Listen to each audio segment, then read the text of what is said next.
Islam Wars. This is the third installation of County Sheriff Office.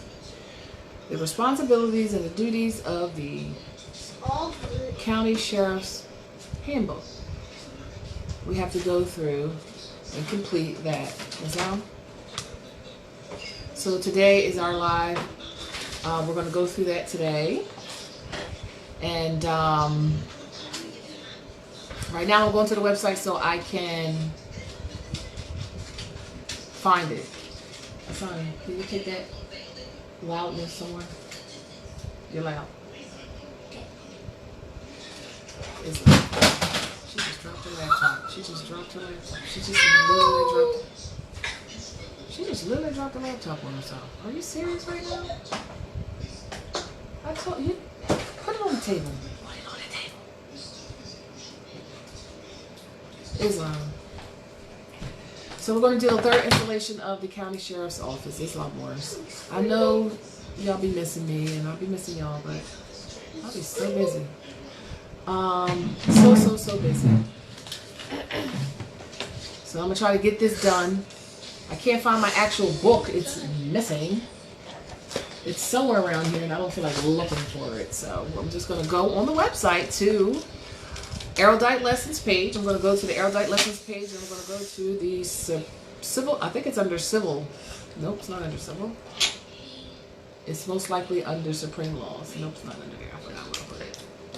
Forgot where I put it, y'all. Give me a minute. It's under videos. I know I put it under videos. So let me go to videos, and let me go to the County Sheriff's Department. And then I can go to the class. Islam Wars. So this is the third installation of the County Sheriff's Office. Does anybody know where we left off? I think we left off on page 40 something. I'm going down now. Islam Wars. I think we're on page 40 something. So I'm trying to get there, and while I'm waiting to get there, Islam, long time no see. Asani, seriously, stop. Okay.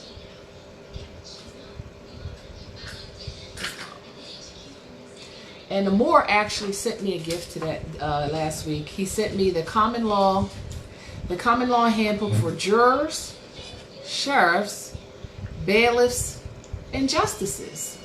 He sent this to me. He sent this, Daryl, I think it was Darrell L. sent this to me a couple of days ago. And there's a lot of information that I've been updating the website with as it relates to this handbook as well. With stare decisive cases as it relates to everything. So I'm going to see if I can jump in to the third installation, which will be the final installation of the County Sheriff's Handbook. So here's a good question. Does anybody recall what we talked about in class 1 and in class 2 as it relates to the county sheriffs?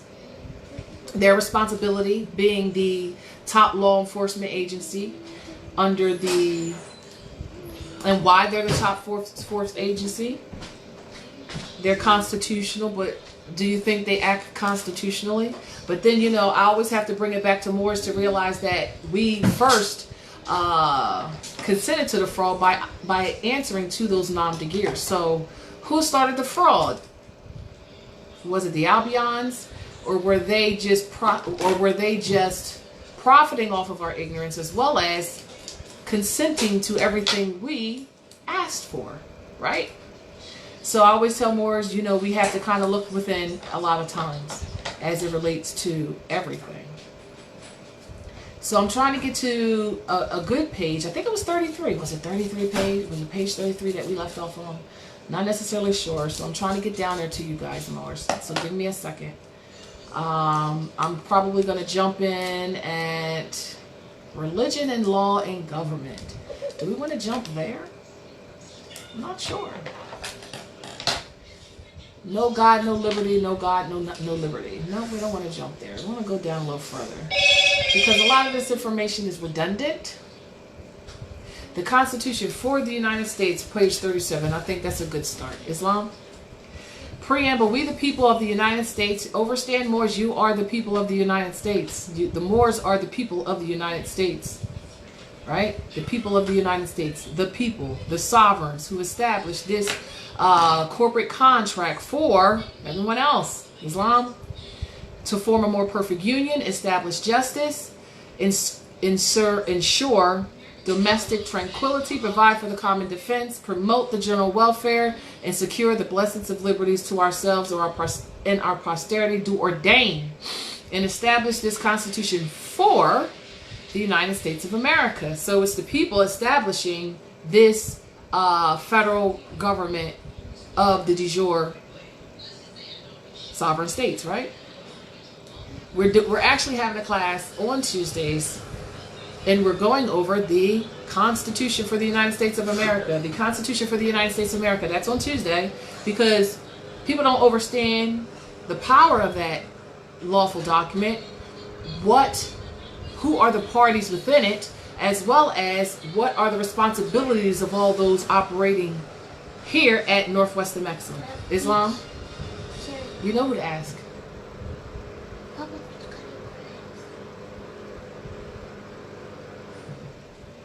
Islam. We the people ordained the Constitution to establish the above 6 things. Therefore, all acts of government are to legislate, judge, exercise, and enforce only that which will serve one or more of the aforesaid 6 steps, right? And it's based on what has been authorized through that commercial contract, and it's only as it relates to commercial activity, because the Constitution is a commercial contract between 2 parties. Commercial contract between 2 parties and all those so-called citizens and individuals who operate within it. Islam. Article 1. 54 legislative powers. Section 1. All legislative powers herein granted shall be vested in the Congress of the United States, which shall consist of a Senate and a House of Representatives. Article 2. This feels like I'm going over Tuesday's class, actually, because it's going over all of the things that we already talked about, right? Or that we're talking about in our Tuesday class. Section 2. The House of Representatives shall be comprised of members chosen every 2nd year by the people of the several states. Several 7 states. Several states. And the electors of each state shall have the qualifications requisites for electors of the numerous branch of the state legislatures. No person shall be a representative who shall not have attained the age of 25 years and have been 7 years a citizen of the United States, and who shall not, when elected, be an inhabitant of that state for which he shall have been elected. I'm not going over the Constitution on this broadcast. One, because that's part of class on Tuesday, and I feel no need to do it.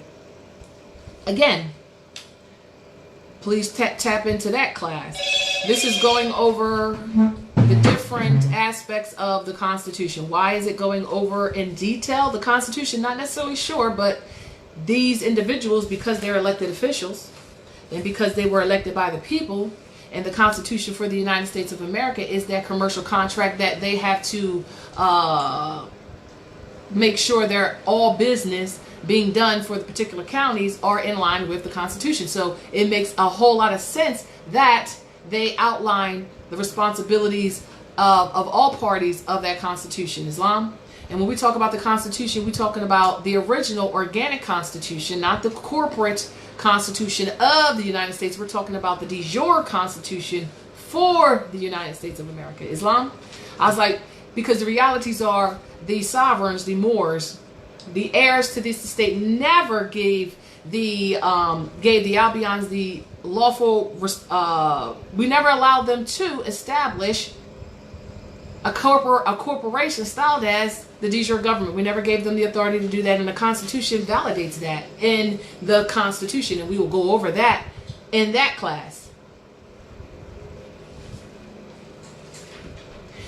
Amor asked the question, why I need paperwork if I'm Moor by birthright and way And way I need to be validated by the Albions who we taught law to. Okay, first of all, make sure you spell check your comments so you know what you're talking about. But understand, like, think about Taj Tariq Bey when he was on House of Reawakening the Mind. Some of the things that we're doing right now, we're not going to have to do 5 minutes from now, 10 minutes from now. We're doing them right now because this is the exercise that Moors have to go through as it relates to relearning what they've lost, which is government, how to operate in government. So right now, Moors are operating this way currently because they've been operating outside of themselves for such a long time. So you're doing this as a training tool, let's just say, for Moors to learn how to be more again, because we as a people have been operating outside of ourselves, outside of our culture. So this is the exercising you're doing of your de jure birthrights and bloodlines, because the realities are we're the ones who stepped outside of ourselves, as well as have been operating under these nom de gears. So you have to learn how to be yourself again.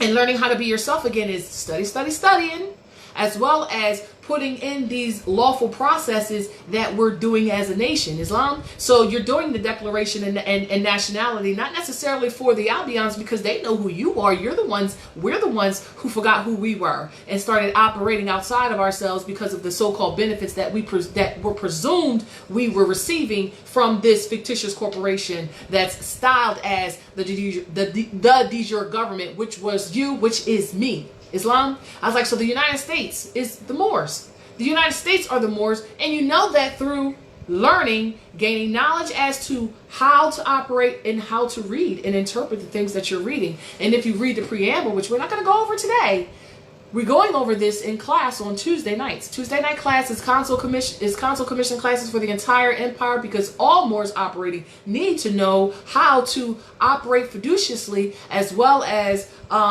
in honor of all the commercial contracts that we currently have standing between us and of all other foreign nations. And there's some information that I kind of want to get to a little bit later, because I feel the need to actually talk about it as it relates to the FARA. Does anybody know what the FARA is?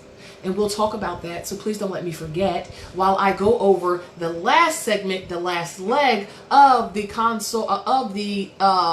Sheriff's Handbook. The County Sheriff's Handbook is just this. You took a duty, you took an oath to support, defend, protect the Constitution as an elected official by the people, for the people.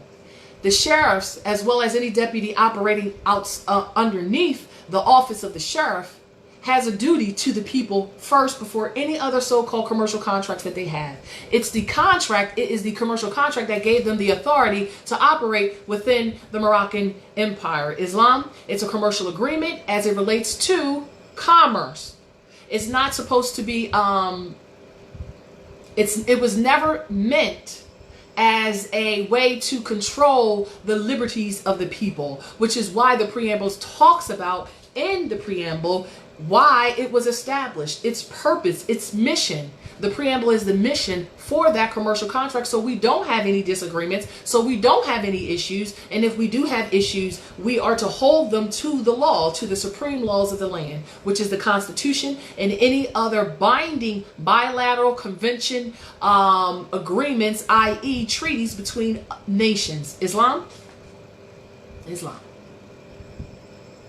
So we continue to go down past a lot of the Constitution, because like I said, I'm not going to go in detail about the Constitution, because for all so-called elected officials, all of them elected, I put posts out there on social media that talked about you are what you say you are. You are held to everything that you spell. So if you say that you're an elected official, if you say you have an office, if you say that if you take a duty, an oath to the Constitution to acquire that office, you're responsible to uphold the laws of that office. The laws that the so-called county sheriff, the county sheriffs are to be held to are the Constitution and the treaties that bind them.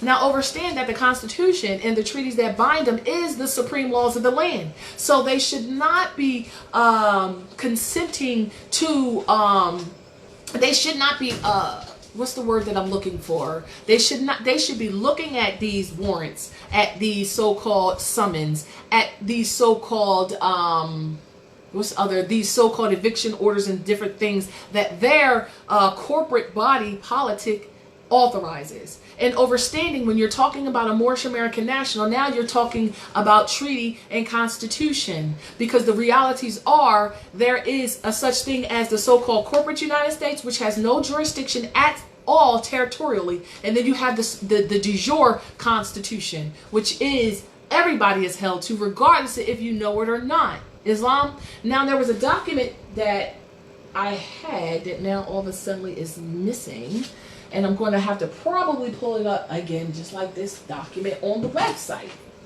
Oh no, found it.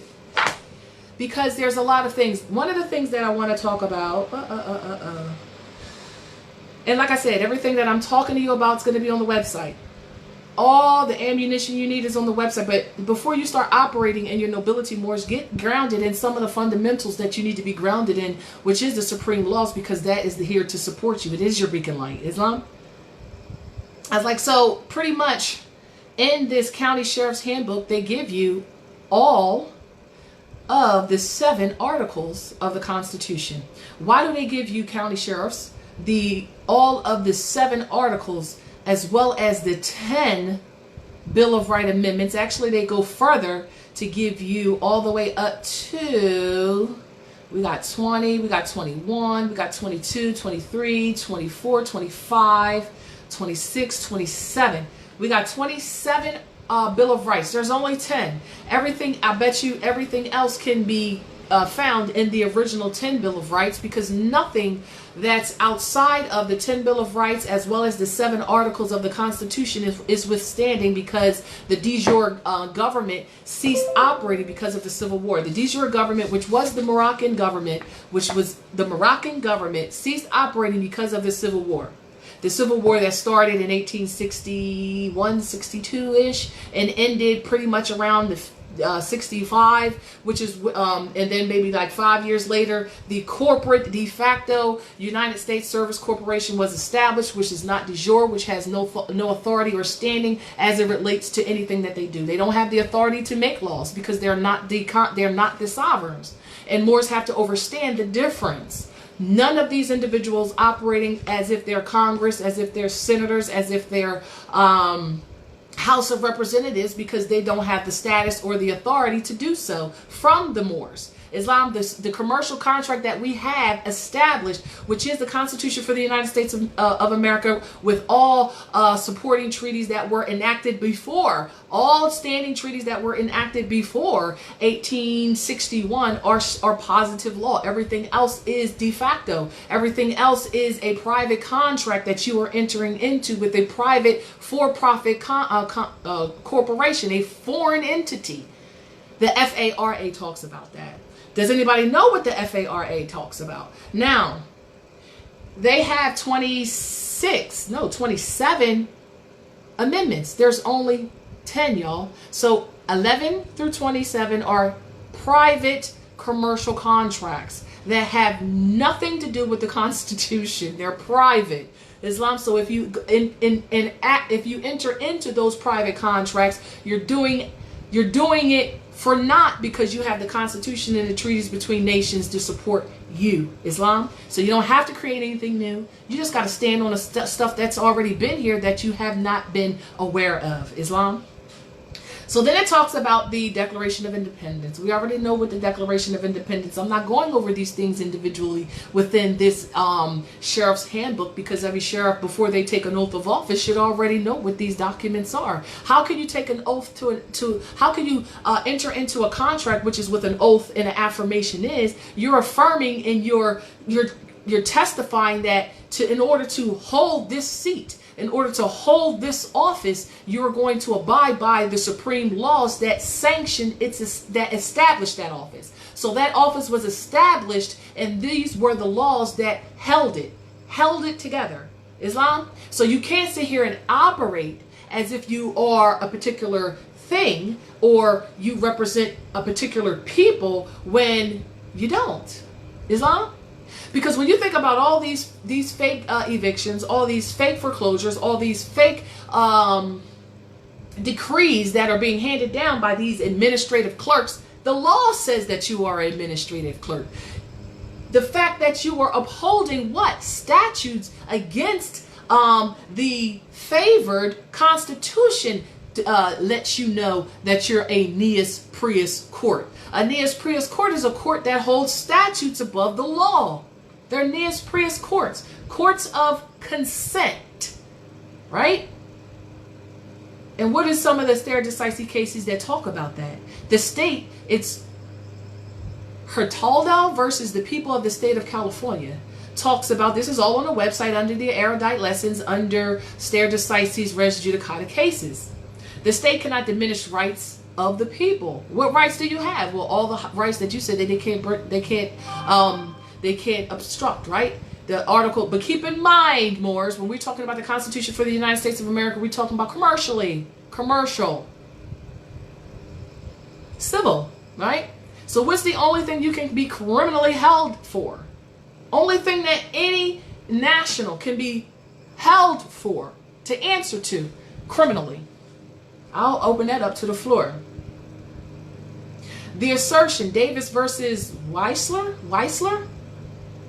The assertion of federal rights, the Bill of Rights, when plainly and reasonably made, is not to be defeated under the name of local practice. This is all telling you, these are all cases that were decided based on the Constitution, because that's the only thing that any de jure government, any de jure court of law can bring to the table. So if they're bringing statutes, if they're bringing codes and ordinances, they're a Gnaeus Prius court, and they're only continuing because you are giving consent to continue. Islam? Schreier versus Cullen. There can be no sanction or penalty imposed upon one because of this exercise of constitutional rights. So you can't be victimized because you're exercising your constitutional rights, right? And then we got Murdoch versus Pennsylvania. No state shall convert it liberally into a license and then charge a fee thereof. And then you have, is it Adams? Adams versus the state. One may come to the aid of another being unlawfully arrested. Because policy enforcers are not part of the law enforcement agency. They're not part of that office. That office was established for the sheriff, right? And anybody operating underneath the sheriff, right, is also held to the oath the sheriff took. They're under him, right? So if the so-called policy enforcers are a third-party interloper that has been contracted with, based on the cities, the municipalities, which are all corporations. You got to look up the law. They're all corporations. Well, they are held to the statutes of those corporations, not any individual walking out there that states for the record, I am not a citizen of your corporate state. And that's already establishing you don't have jurisdiction over me. I don't consent to this contract. I have the authority as an heir, as a sovereign, and the prerogative to do as I wish. As long as I'm not hurting you and you're not hurting me, you cannot stop me from doing any of the things that I am doing. And law supports you, international law, local law, treaties, use them. Islam?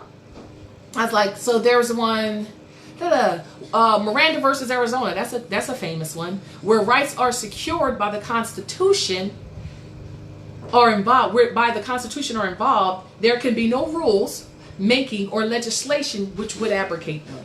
Every stare decisis cases points to what? The commercial contract that established that trust. The commercial contract that established that trust was the Constitution for the United States of America, as well as the Treaty of Peace and Friendship, which had to be established before we would give this commercial contract and this commercial this Constitution, before we would do business. So before we can do business, we have to have an agreement between us. We have to have agreement on how we are supposed to operate commercially. Islam. And then we got Olmsted versus the U.S. in 1928. Keep in mind, When I talk about 1861, I'm being serious about 1861.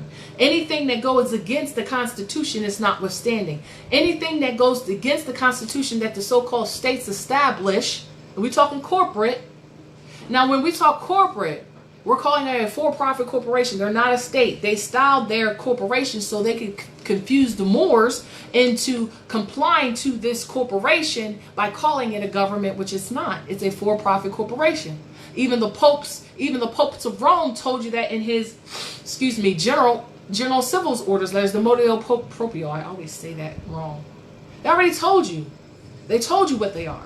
They're a for-profit corporation that right now is being managed by what? The United Nations, because they went bankrupt yet again. Because does a government go bankrupt? The only thing that goes bankrupt is a corporation by following Chapter 11 or Chapter 7, right? Meaning I can't pay my debts because I don't know how to manage my funds. So I had to get a private banker or another nation to bail us out of financial ruin. Islam.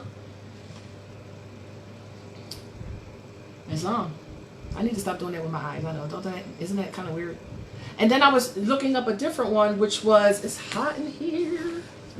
It was, where's that? Okay, this is a good one. I'm reading both at the same time because this is going to be the last segment of the county sheriff's handbook on how sheriffs are supposed to be operating. And then you have to and we'll go into that, which is why I want to move further, because I didn't need to do three classes of this. I really didn't need to do 3.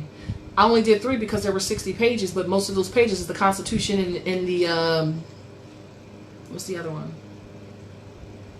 And the Declaration of Independence. Islam. The sheriff is the only one elected. That is true.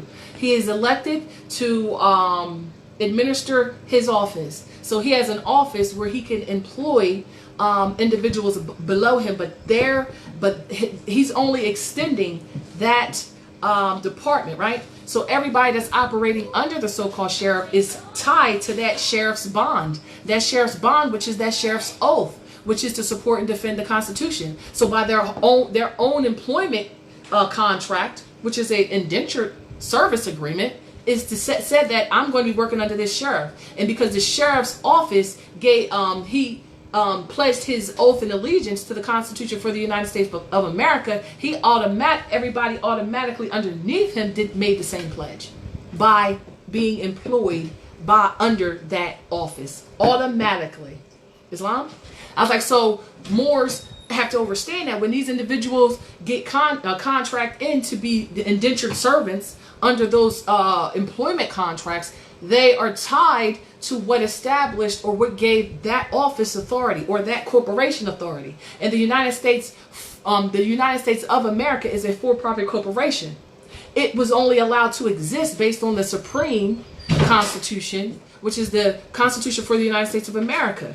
But they never received authority to create something that mimicked what was already there that needed not to be mimicked. Islam? It's just a for-profit corporation here to do business. Again, popes of Rome told you that. It's a for-profit corporation here to do business. They don't own no land. They don't own anything. They're only supposed to be servicing you Moors, right? They never had the authority to establish the Federal Reserve Note. That's a violation of the Constitution. Never had the authority to do that. They nullified their authority with every action that they proceeded into. Every action they proceeded that went against the Constitution nullified any authority that they had, because you only have the authority to do what was sanctioned. And the Constitution told you what was sanctioned and what was not sanctioned. And nobody who was not authorized to be Congress or the House of Representatives, who is claiming to hold that seat now, is elected. They're a for-profit corporation that's bankrupt actually right now. Islam? So we go down a little further and we go to the Declaration of Independence, and we go past that. On page 54, they talk about the history of the common law. We're going to read that. The history of the common law. The following are excerpts from The Excellence of Common Law by Brent Winters.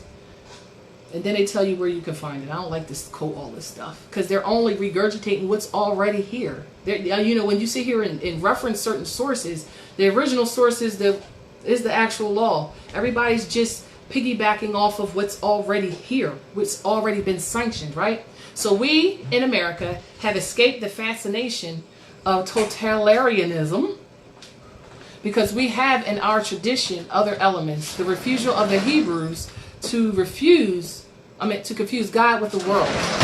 We also have in our tradition Christ, and we have in our tradition the church, where clearly human values were neither united nor total and were opposed to the state. Here we go. You know I don't like reading nonsense. America is under common law. The common law tradition has neither merged out nor evolved from Roman civil law. The notion that the common law evolved from the civil law is a hidden danger to common law liberties and protections. The foundations of these two legal traditions are wholly distinct, producing vastly different results, inevitably fulminating persistent conflicts among nations.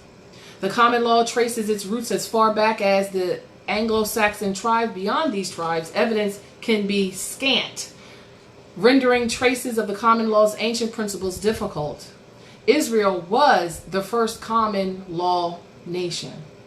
The earlier rulers as kings was required to be subject, as an individual as well as king, to God and the law. Judicial supremacy ultimately was vested in God. The law, under guardianship of the priests of the central sanctuary, was so vital to the king in Israel that he was instructed to make a written copy for himself. By his observance of this law, he would learn to fear and revere God in his own life. Anglo-Saxon limited government. The root ideal of our Constitution is that man can be free because the state is not. Okay. The Anglo-Saxon earls elected each of the kings. Did I just move too far up? Come on, y'all. I don't read redundantness, so I'm jumping now. I'm going down. I'm pushing. Because we're not a Christian nation, so I'm going to go past that. When they talk Christian, they talk in ambiance, just so you know. You got to use discernment when you're reading a lot of documents that were originally established by those who didn't have the authority to establish anything. So here we go. We're going to jump down to the history of the sheriff. America will never be destroyed from the outside. It will falter and lose, and we will falter. Okay, if we falter and lose our freedom, it will be because we destroyed ourselves. Abraham Lincoln said that. The county sheriff is the last line of defense when it comes to upholding and defending the Constitution. Not necessarily the last line of defense. The sheriff's duties and obligations go far beyond arresting criminals and operating jails. The sheriff also has an obligation to protect the constitutional rights of the citizens in our counties. This includes the right to free speech, the right to assemble, and the right to bear arms. Islam. Today, liberty and our very way of life are under attack because we, the people, are ignorant to the true law of the land and our history. We have lost our way. It is not until we start to read about what we have inherited from our founding fathers that we start to realize how far we have drifted from the blessed of liberty. But there is hope. There's a grassroots movement in America building communities of safety to restore our American way of life. And if we can reach over 31,000 or 3,100 American county sheriffs to work with the people to restore our Constitution, we can save America from self-destruction. Remember your oath. Exactly. Your oath is to the Constitution. So how does Moors factor into your oath to the Constitution? They factor into based on the Treaty of Peace and Friendship. The Treaty of Peace and Friendship expressed to you how Moors, it expressed to you how Moors were to be treated. and what protected the Moors. So if a Moorish American national comes to a so-called county sheriff's office and tells you that we have a title to this property, here's my title, nobody can refute that. That does not have the bloodline, right? So no so-called corporation, no so-called Albion, or no so-called black person can refute that claim, because they're at a legal disability to even be heard, because they're outside the Constitution and they're outside the treaty. So that automatically gives favor to the Moorish American national pursuant to the Treaty of Peace and Friendship. Islam, because the Treaty of Peace and Friendship said if we under Article 20, if there is any dispute between a Moor and a United States citizen, you have to use consular affairs. You have to use consular courts. So every so-called court, even at the federal district, because they are all Nias Prius courts, and you know they're Nias Prius courts. Because every so-called claim that any so-called Moor has presented to that jurisdiction dismisses it. They dismiss it because of lack of jurisdiction. They know the laws that they are to abide by, but they're dismissing it because they don't have the authority to hear a case between Moors and United States citizens. They don't have the jurisdiction. I could talk about why. Well, we already know why. They are not the heirs. They are not the de jure government. They're not who they claim to be. Islam? So the sheriff took an oath to uphold and defend the Constitution from enemies foreign as well as domestic. In the history of our world, it is government tyranny that has violated the freedom granted to us by our Creator more than any other. And it is the duty of the sheriff to protect these counties from those that would take away our liberty, our freedoms, from both foreign and domestic, whether it is a terrorist from Yemen or a bureaucrat from Washington, D.C. I said that wrong, right?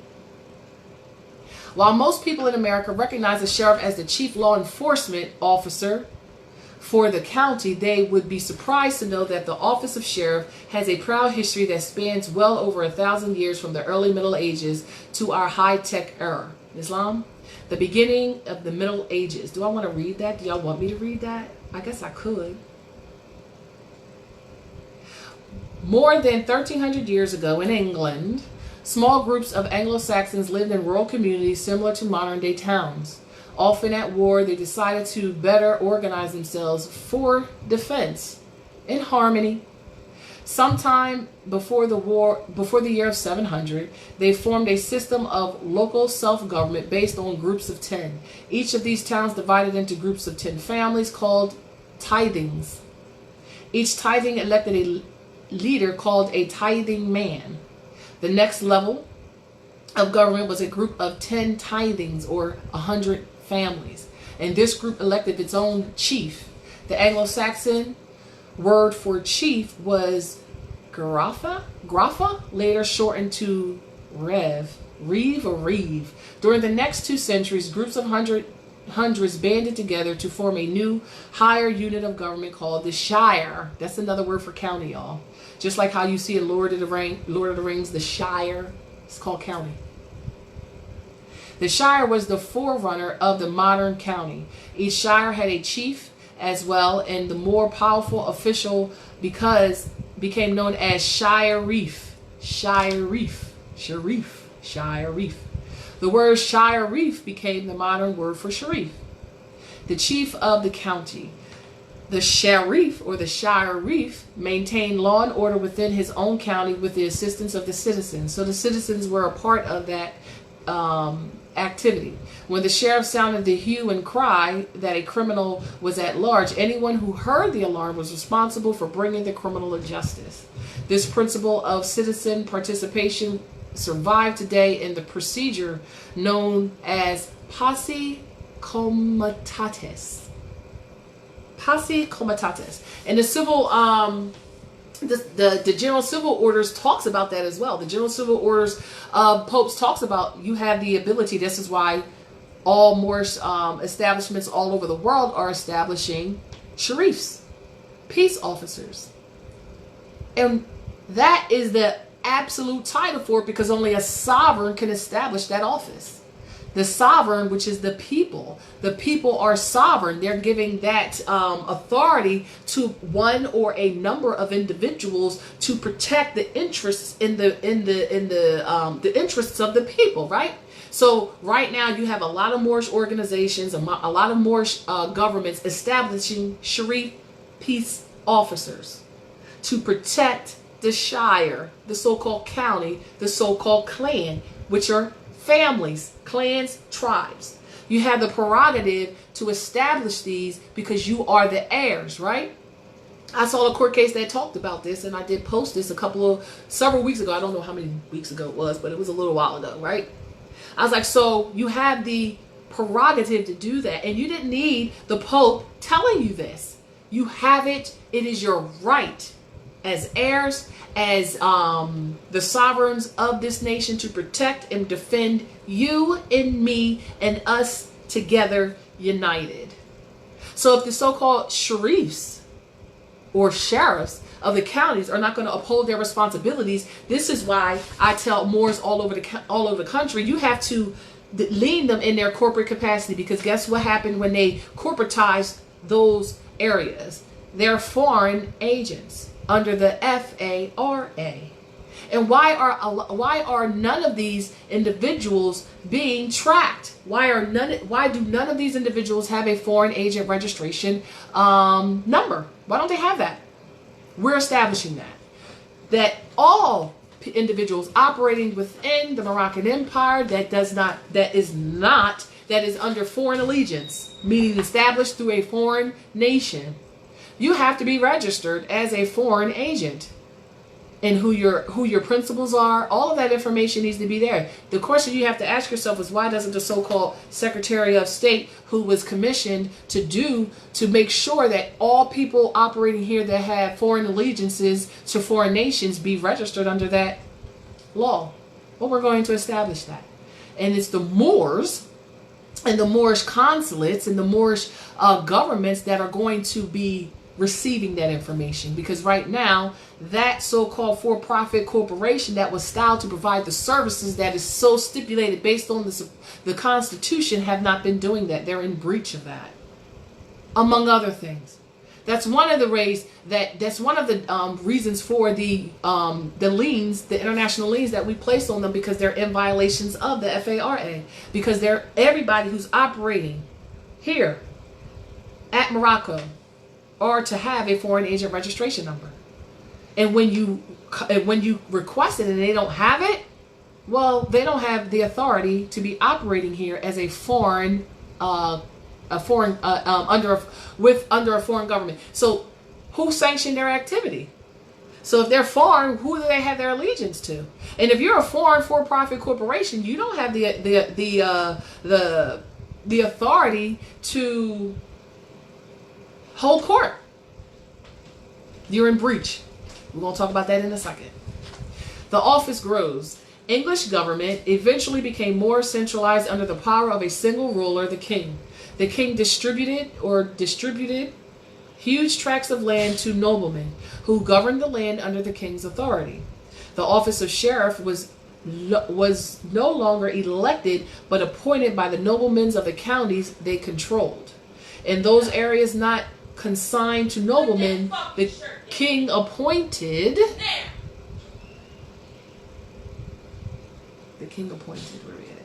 his own sheriffs. After the Battle of Hastings in 1066, King England's rule fell to the Normans, France, who seized and centralized all power under the Norman king and his appointees. Where are you at? Sonny, get inside!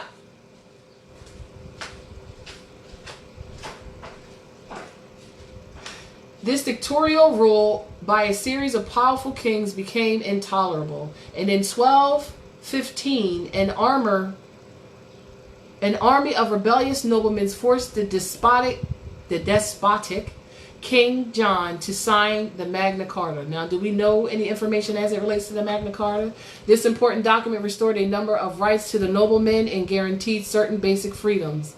The text of the Magna Carta mentioned the important role of the sheriff 9 times. The sheriff crosses the Atlantic.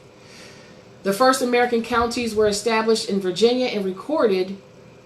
And records show that the first American sheriff was a Virginia sheriff, beginning a continuing tradition when the Virginia House of Burgesses appointed the first 8 sheriffs in the first 8 counties in the New World in 1634. One of these counties elected a sheriff in 1651.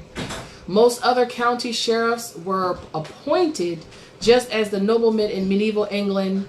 Large American landowners appointed sheriffs to enforce the law in the areas they controlled and to protect their lands.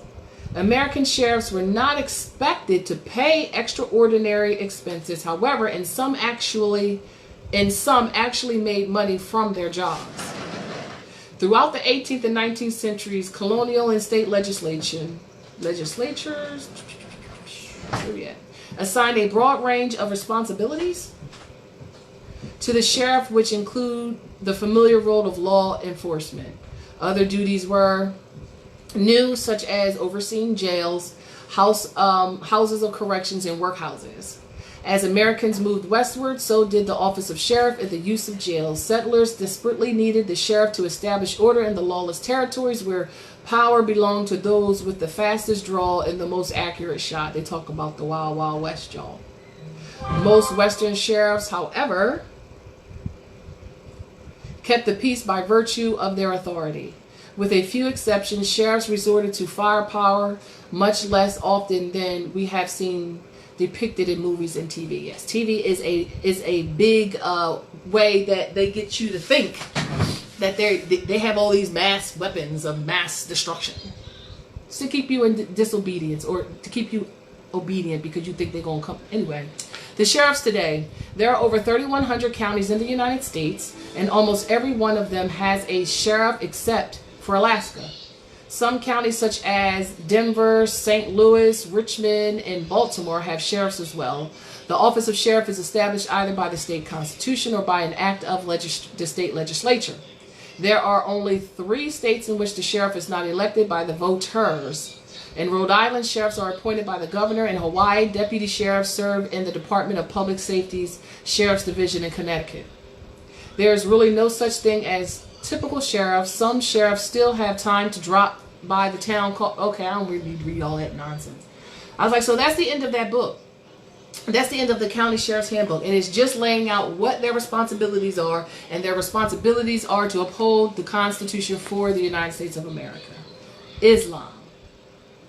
Now we have this book. I don't really want to go over it in detail because I don't want to. I'm just going to say that. Islam.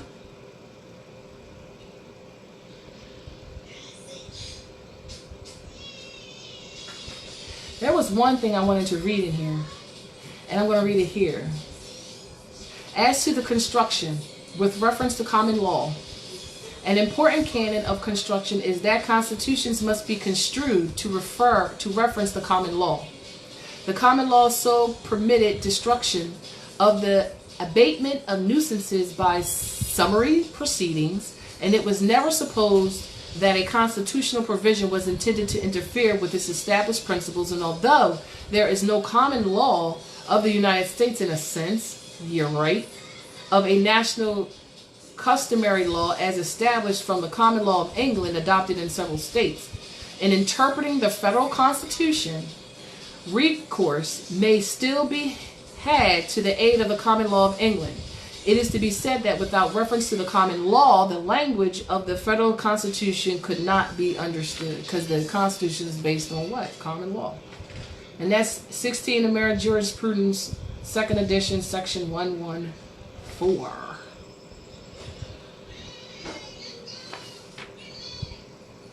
I think I'm done. I just wanted to do the last part, the last leg of the County Sheriff's Handbook. And it is the Constitution, and it's the Constitution and the Articles. No, not the Articles. The Declaration of Independence. Islam. I'm hot. I had another document that I wanted to just kind of highlight some stuff in it.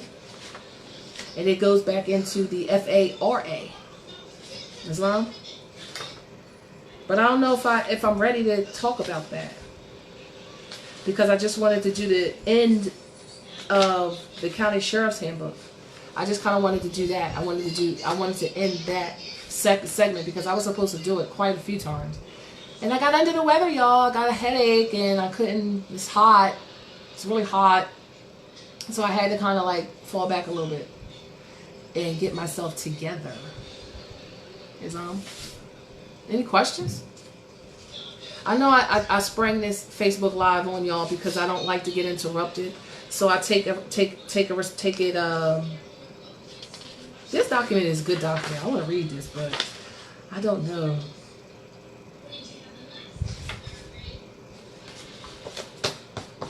I'm going to end there because this is such good material. I want to do it justice and prepare and plan for it, because since I'm done the county sheriff's office handbook and I've uploaded all that information for you guys to read, you have fire. Now, what happens if you go to the so-called county sheriff's office and they say that they can't help you? What? And they can't help you, right? What are some of your alternatives? Well, that's a breach of duty and a breach of trust, right? So they're saying that they're not going to uphold the law. So the question is more is, what do you do when they say that they're not going to uphold the law? Because your title supersedes any claims of the corporate United States or any so-called citizens thereof. As well as nobody can refute your claim, and there's no courts with competent jurisdiction unless you consent to it as a so-called citizen of that so-called corporate state. What is your recourse when they say they're not going to uphold the law? Are they in those offices? So if they're saying that they're not going to uphold the law, they're saying that they're in controversy, right? They're warring against the law. They're warring against the nation. They're warring against you, Moors, and us. They're warring against us. I tell all Moors to lien them in their corporate capacity as well as lien them privately. Because there's a privilege for those people who are outside of sovereignty here to be here. There's a privilege that you have. That privilege is based on the commercial contracts that we have. And per those stipulations, we established, we said, look, this is why you're here. You're here for commercial trade, right? You're here for commercial trade, and here's the Constitution and those laws that bind us, right? So you're saying that you're not going to uphold those laws for which you took an oath to.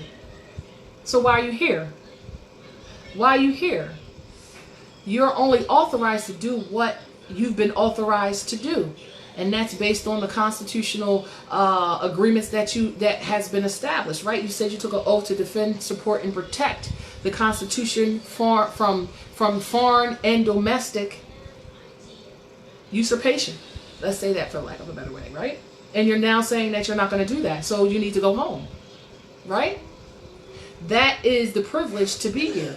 The privilege for anybody to be here who's outside of sovereignty and nationality is the commercial contracts that we have. And so if you're saying that you're going to breach that commercial contract that we have, you're saying also you don't want the privilege to be here or to hold the certain property. You're forfeiting that property, and it talks about that in the Declaration of Independence, which is why they highlighted it in there. You gave what? What did you pledge? It says in that document what they pledged. They pledged everything for that commercial agreement. So if they pledged everything, that means through your liens, just like Lane has said, they pledged. Okay, so if you're not going to support the laws that authorized gave you the privilege to do business here, then I'm going to take those privileges away from you, and that is part of the lien process. You're going to lien them in their corporate capacity because they violated every constitution as well as contract that we've established, as well as the FARA. To be here, if you originally had a status and you contracted, which a lot of these so-called corporations don't realize, they're foreign agents. They're foreign agents through their indentured agreements, which are their employment contracts, because a lot of those so-called corporations that they think are government, which they know are not government, are foreign corporations. So they've nullified and they naturalized outside of their protected their protected rights through the Constitution and are now foreign agents, but they're not registered to be here. Therefore, they have no authority and they're here illegally.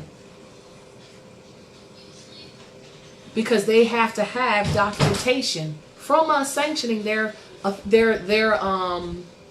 rights to do the things that they've done, and they haven't done any of that. So that's where we talk about the Foreign Agent Registration Act, right?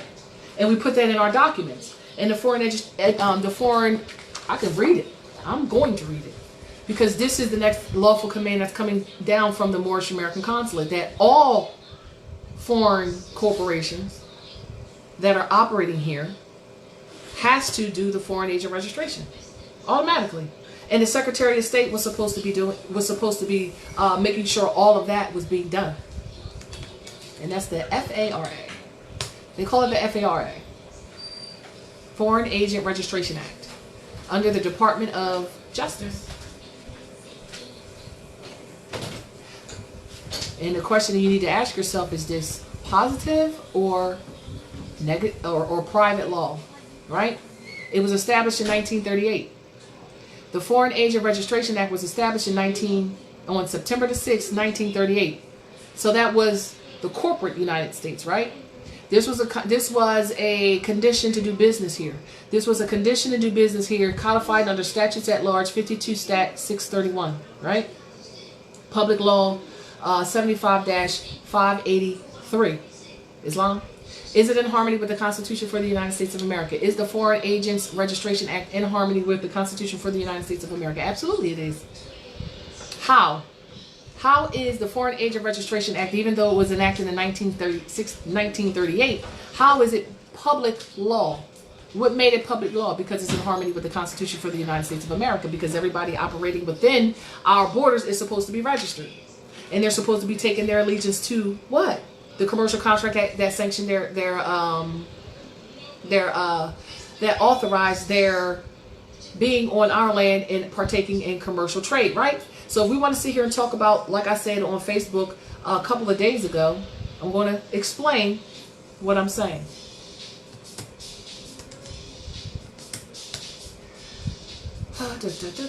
Wait a minute, where are we at?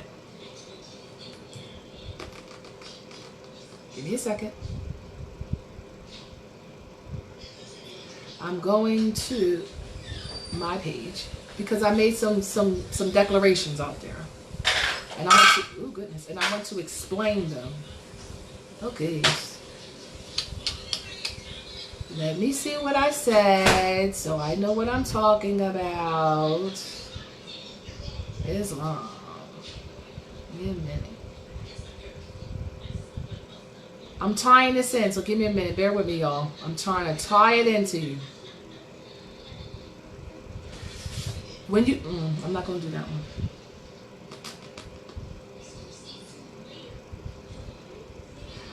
Part of what I said was they fell on their own swords they erected in front of them, right? And I'm talking words. You are what you say you are. They really believed their own fraud of status as white people and that they were government. That's the fraud. That's the spell that's imploding on themselves now, right? So they actually thought that they were government, and they actually thought that they were white people. They actually thought that was a positive status as it relates to them, and they believed their own fraud. Islam, just like we believed our own fraud that we were black, Negro, colored. We did it too, so. They never thought the Moors would ever be smart enough, one, to look in a record, refute the charges, and that you wouldn't realize how you were operating Moors. How we were operating Moors was a dead status, right? You were outside of common law. Literally outside of it. Because you were already at a deficit. Islam?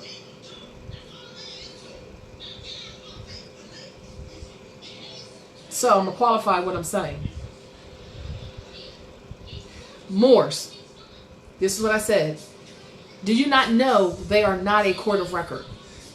But they provide the records because they think they are. In order for you to sell a lie, you got to believe it yourself.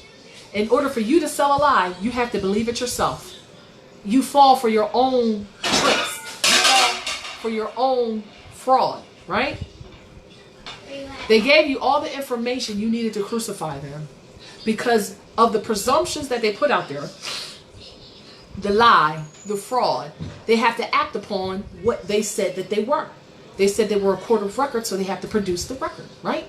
So if you say you're a court of record, even though you're a Nias Prius court, because you're holding up statutes which were a violation of the Constitution, and they're kind of telling you that, well, how you identify is why we can do that.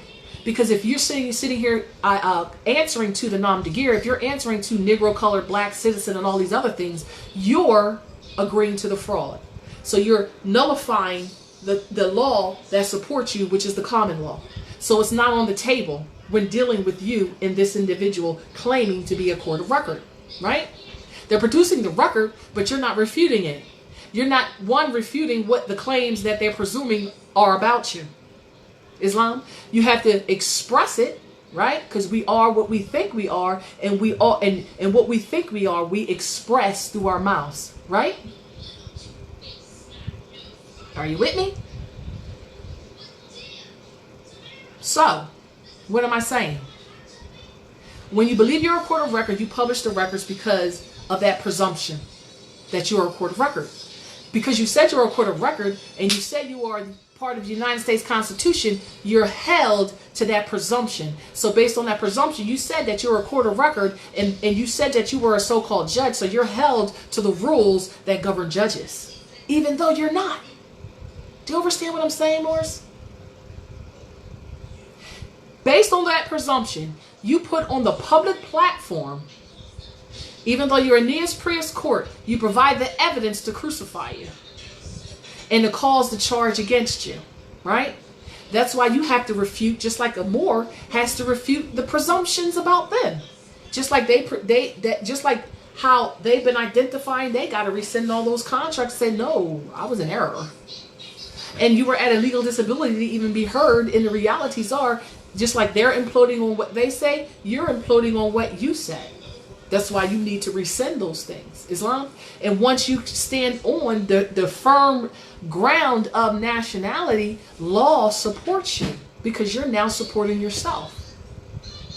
You understand what I'm saying? So let's get back to the United States Constitution.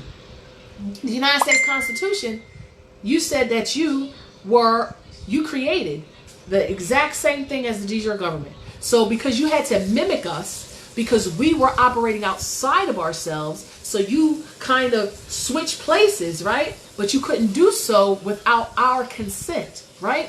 So you had to style yourself, your for-profit corporation, as on the appearance to look exactly like us, right? So you created the Constitution of the United States. And everything that you establish within that Constitution mimics the de jure Constitution. So because of the presumptions, the fraud you did too, but because of the presumptions you created, now you're held to those because that's what you said you are.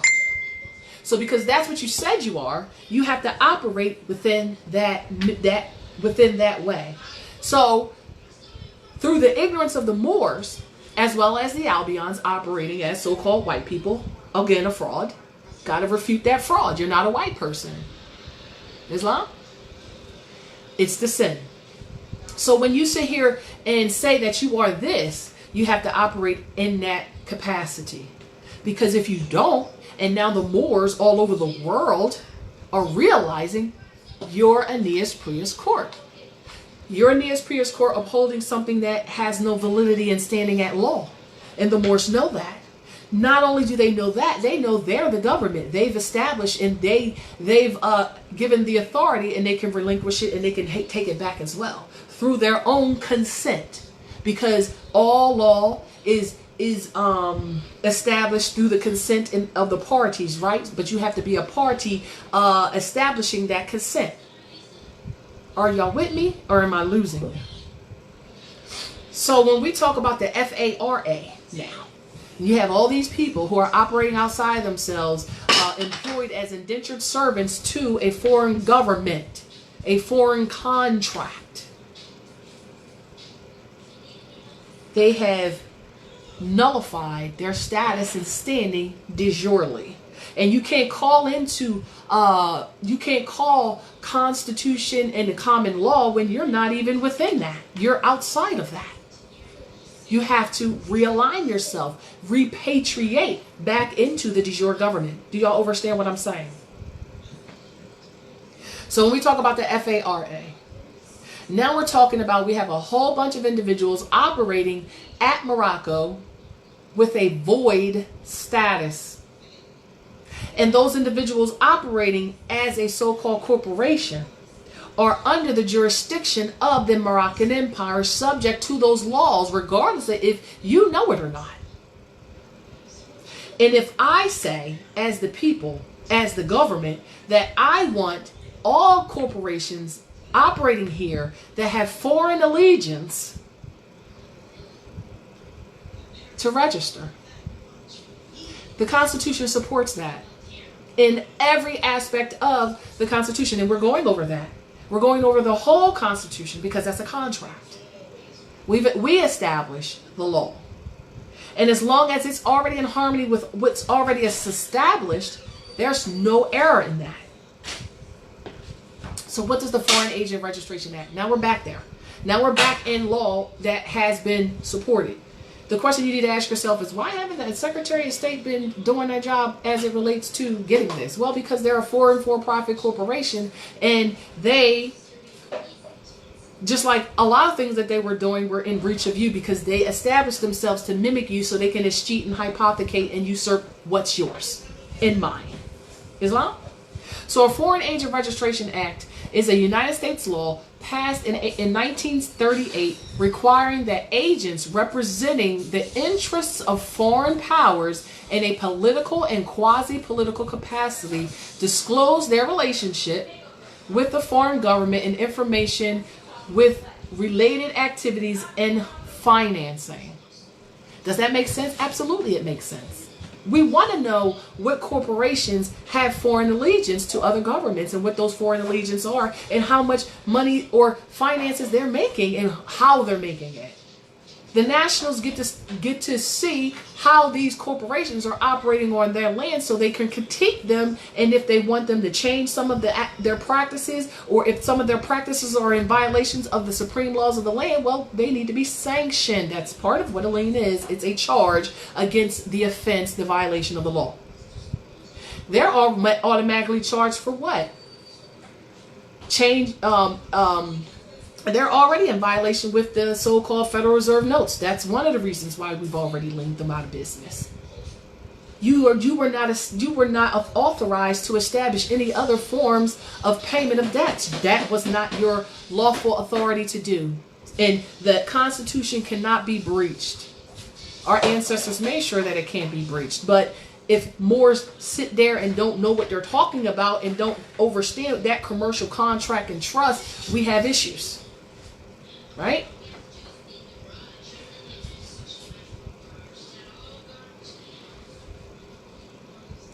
Most individuals operating right now in these foreign for-profit corporations don't realize they are not part of government. They are part of a for-profit corporation that has been styled as the de jure government that's been robbing the people, killing the people, and injuring the people. Part of that injury is the vaccinations for the COVID. Islam? That's part of it. Will we go into detail about that? No, not today, because I just want you to give you an understanding of law and how to make sure everybody is operating within the law. So that preamble, that mission of the Constitution won't be breached. Islam?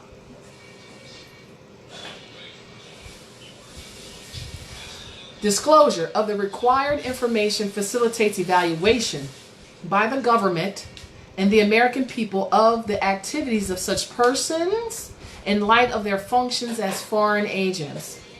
The FARA unit of the Counterintelligence and Export Control Sections, the CES, and the National Securities Divisions, the NSD, is responsible for the administration and enforcement of the FARA. Have they been doing that? Well, I know I've commanded copies of, I have no sound, I've commanded copies of the FARA. I don't know if y'all all have This is the first time somebody said something, so I don't know. Turn your volume up. So here's part of that. Why are they not doing that? And why, when you request a copy of their Foreign Agent Registration Act or their Foreign Agent number, their Foreign Agent Registration number, they act like they don't know what you're talking about. They're all foreign agents. You know this by their activity. Who sanctioned that corporation? Who authorized it?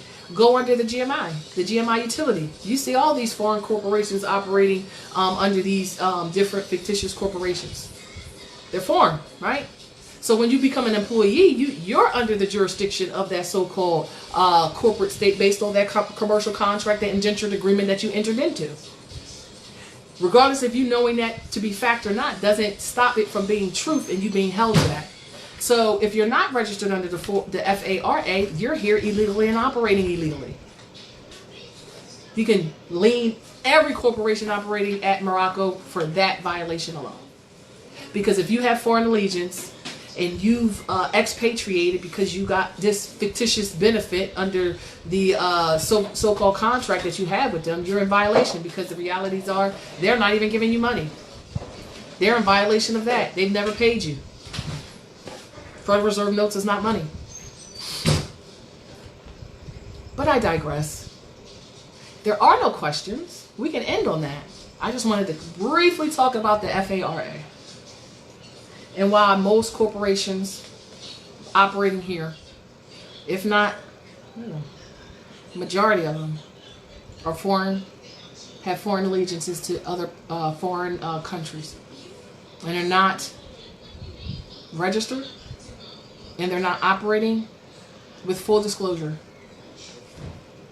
Because if they gave you that full disclosure, you would lean them out of business. Yes, what do I want to talk about? Real estate agencies. All real estate agents are all undeclared foreign agents. 90%, as well as bar attorneys, all of them.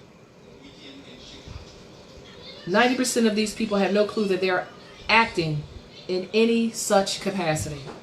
Such less then do they know that they are acting against the actual government and that this country by participating in these activities. Virtually none of these people are registered as foreign agents as the public law requires. And they get away with this because the public law is not being enforced. Who's supposed to enforce the public law? The people. You and me are supposed to be enforcing this. We're enforcing it now. All foreign agents, as well as foreign corporations operating, shall and is commanded to be registered as foreign agents with a foreign agent registration number. Why do we do this? Why do we want this? Because we want to know who should not be operating as a so-called administrator, clerk of a so-called court. One. And you can find that out by foreign agent registration number, because of their foreign allegiance. But then at the same time, these agents and these employees would be cognizant and overstand. Try going out and would overstand that. So if you went to go get a job, let's say this as a Moor, and you went to go work for, I don't know, what's an example of a foreign agency? All of them. If you went to go get a job at the corporate United States of America, right? You would sit there and go in there and be like, well, we are not government. We are a for-profit corporation, and we are required under the FARA to register. So if we were to give you a job, you would also be registering as a foreign agent, as well as you would relinquish your status as a national because of this for-profit commercial contract. Would you sign that contract? They would give you some, and they'll tell you, oh, we're a corporation based out in London, or we're a corporation based out in England or UK or something like that. Now that they told you this stuff, would you sign that employment contract, Morris? Probably not. But some of you, because you wouldn't know the difference, you probably would. or if they sweeten the pot with the Federal Reserve notes, which ain't money, you probably would still do it, right? Ignorance is not bliss. It hurts. It's been hurting our people for how many years? What is it? Is it if you do 2021 minus 1861? What's that? How many years is that? Right? They in fact knew that it was criminal, but they did it anyway. In gross criminal breach of trust and in violation of their constitutional contracts. As a result, generations of our people had paid taxes that they didn't know, and much often they lost their land because of non-payment of taxes, which is a way they usurp and hypothecate your estate by getting you to fictitiously think that this is a for-profit corporation. But understand that the so-called corporate United States was established to escheat you. It was established to hypothecate and take what's yours and utilize it for their own benefit and send all those so-called proceeds to their people in the different nations that they belong to outside of the Moroccan Empire. Islam?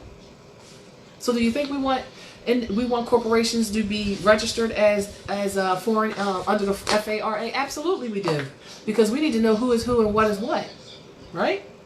And through your employment contracts that you get into, they're supposed to be establishing and telling you this. But most employees, for the same employee, that goes to CEOs and different things, they don't even know that they're foreign. A lot of them, because let me tell you, ignorance is running rampant, or plausible deniability because they just didn't know.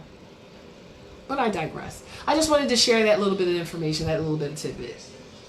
So update your liens to include the violations of the FARA, because we will be sending out a command as it relates to that, commanding all individuals or corporations or foreign nations that are operating here under these fictitious names as if they're government of the Moors, need to so establish that foreign agent registration. They need to file or leave, one or the other. We'll find other people to do business with. There's a lot of people that want to do business with Moors here. You don't want to honor the constitutions and the treaties that bind us, then you don't want to operate here at Morocco.